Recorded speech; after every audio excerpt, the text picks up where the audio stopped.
한국인들의 지능 감소, 이게 지금 대한민국의 가장 큰 문제입니다. 대한민국의 미래를 선도할 산업 분야이자 고지능이 요구되는 AI와 반도체의 설계, 연구, 개발 분야에서 인재 수급에 굉장한 어려움을 겪고 있습니다. 해당 분야에서는 최신 트렌드와 기술을 종합적으로 이해하고 높은 논리적 사고력과 문제 해결 능력을 갖춘 인재를 요구하고 있지만 그에 걸맞는 인재들의 공급은 턱없이 부족합니다. 비단 위의 분야뿐만 아니라 현재 대한민국의 주력 산업인 정보통신, 배터리, 바이오 제약 분야 등에서도 유능한 인재 수급이 어렵습니다. 해당 분야들은 관련 전공자 배출이 모자란 측면도 있지만 막상 신규 채용에서 실무 경험과 업무 평가를 해보면 괜찮은 스펙을 지녔다고는 하나 업무 능력은 많이 떨어집니다. 단순히 눈치가 없고 인내심이 부족하고 노력을 안 해서 그런 것이 아니라 업무 파악 능력, 소통 능력, 문제 해결 능력 등 기본 실력 자체가 떨어진다는 것입니다. 그나마 기존의 시장을 개척하고 선도했던 선배들과 중간 세대들은 관성대로 따라갈 수 있지만 새로운 기술을 도입하여 산업을 선도해야 할 아랫세대들은 기존 지식을 익히는 것조차 버거워하고 있습니다. 그래서 해당 분야에서 기술 혁신과 개혁이 잘 일어나지 않고 있습니다. 특히나 스마트폰 세대로 갈수록 이러한 현상이 더욱 심화되고 있습니다. 그래서 기업에서는 신입 채용을 꺼리고 경력직이나 검증된 사람을 더 선호하게 됩니다. 가장 높은 역량이 요구되는 분야에서도 핵심 인재를 못 구하니 인재 부족 현상은 지적 활동과 창의적 사고가 필요한 거의 모든 분야에서 나타나고 있습니다. 산업계와 언론계 또한 마찬가지고 학계의 자연과학, 생명과학, 사회과학 분야의 연구원들의 수준 또한 과거보다 떨어졌습니다. 인재 부족의 원인으로 의대 쏠림 현상과 인재 해외 유출 때문이라는 지적이 있지만 이들은 전체 고용시장에서 1% 미만으로 전체적인 인재 부족 현상을 설명할 수 없습니다. 고급 인재들은 부족한 반면에 실력과 전문성이 떨어지는 일반 혹은 미숙련 인력들은 넘쳐나고 있어서 노동시장에서 엄청난 미스매치가 발생하고 있습니다. 사실 이와 비슷한 전철을 그동안 일본이 밟았습니다. 일본의 잃어버린 30년을 설명할 때 늘 플라자 합의와 그로 인한 엔화 강세를 원인으로 들고 있습니다. 또한 일본의 보수적이고 이념회피적인 경영 방식 때문에 혁신이 일어나기 힘들다고 말합니다. 하지만 한때 뛰어난 안정성과 신뢰성을 바탕으로 전 세계를 제패했던 일본이 무려 30년 혹은 그 이상 동안이나 경기 침체가 지속되었다는 것을 어떤 제도적, 정책적 요인으로만 설명할 수 없습니다. 일본의 장기 침체가 계속되는 근본적인 원인은 일본의 세계 시장에서도 통하는 핵심 인재가 부족하기 때문입니다.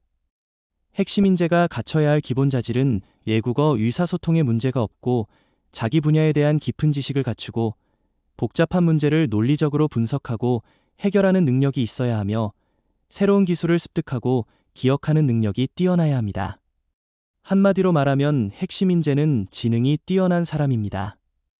기업도 결국 사람이 하는 일인데 내부의 핵심 인재가 부족하고 구성원들의 역량과 수준이 떨어지면 조직의 경쟁력은 약화되고 그 결과 기업은 세계 시장에서 자연스럽게 밀려나게 됩니다. 특히 유독 일본인들은 영어가 취약하기 때문에 외부 확장에 소극적이고 글로벌 트렌드를 즉각적으로 반영하지 못하고 자국 시장 의존적이게 되었습니다. 그나마 그 중에 핵심 인재가 집중되는 도요타나 소니 같은 기업들만이 세계 시장에서 살아남았습니다.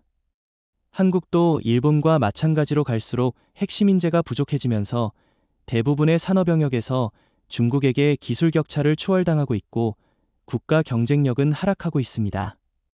한국과 달리 중국이 앞서가고 있는 이유는 중국은 자국 내에 특급 천재를 발굴하고 인재를 육성하는 시스템이 잘 되어 있어서 기업이나 각종 연구소들에서 핵심 인재를 채용하기가 한국보다 훨씬 수월하기 때문입니다. 이들은 AI, 양자 컴퓨터, 로봇, 반도체 등 첨단 기술 분야에서 활발히 창업하고 혁신적인 성과들을 잘 보여주고 있습니다. 특히 앞에서 열거한 하이테크 분야에서는 핵심 인재의 역할이 절대적입니다. 반도체 회로나 AI 알고리즘, 양자 연산 시스템을 설계하고 구현하는 일은 고도의 전문성과 창의성을 가진 핵심 인재들이 기술을 연구 개발하고 혁신을 주도해 나갈 수 있습니다. 이러한 인재들 없이는 세계적인 기술 경쟁에서 뒤처질 수밖에 없습니다. 물론 중국이 대한민국보다 인구가 20배 이상 많고 그만큼 천재도 많고 인재가 많을 수밖에 없는 것도 사실입니다. 하지만 문제는 대한민국이 적은 인구에서 중국보다 인재를 잘 길러내야 함에도 불구하고 한국 교육 시스템이 핵심 인재를 길러내지 못하고 오히려 과거보다 더 퇴보했다는 사실입니다. 핵심 인재 감소는 한국인들의 지능이 전반적으로 낮아지고 있다는 것을 의미합니다. 통계적으로 검증이 쉽진 않지만 사회 여러 영역에서 사회 초년생들의 수준이 과거보다 계속 떨어지고 있습니다. 기업이나 학계를 선도하는 엘리트들은 과거 10년 전에도 현재 2025년에도 여전히 60에서 70년대생들이 주를 이루고 있습니다. 80에서 90년대생들은 아직도 선배들에 비해 두각을 나타내지 못하고 있습니다. 청년 세대들이 아직 기회를 못 잡아서 주목을 받지 못한 것이라고 반문할 수도 있을 것입니다. 하지만 청년 세대는 역사상 가장 교육을 많이 받고 스펙이 좋은 세대입니다. 게다가 하루하루 기술과 트렌드가 급변하는 시대이기 때문에 능력만 있다면 나이 상관없이 세계적으로 활약할 수 있는데도 불구하고 청년들의 영구적 기업적 성과는 저조합니다. 물론 청년 세대 중에 뛰어난 사람도 있고 기성세대 중에 초기에 실력 없이 운 좋게 자리 잡고 올라가서 성공한 사람들도 있을 것입니다. 하지만 분명한 것은 스마트폰 세대로 갈수록 사람들의 실력과 수준이 떨어지고 있다는 것입니다. 한 가지 다행스러운 점은 핵심 인재 부족은 막대한 자금으로 인재를 끌어들이는 미국이나 인재를 자체적으로 키워내는 중국을 제외하면 거의 모든 국가들이 공통적으로 겪고 있는 문제입니다. 왜 한국의 핵심 인재가 부족하고 한국인들의 지능이 낮아지고 있는지에 대한 설명은 2부에서 계속됩니다.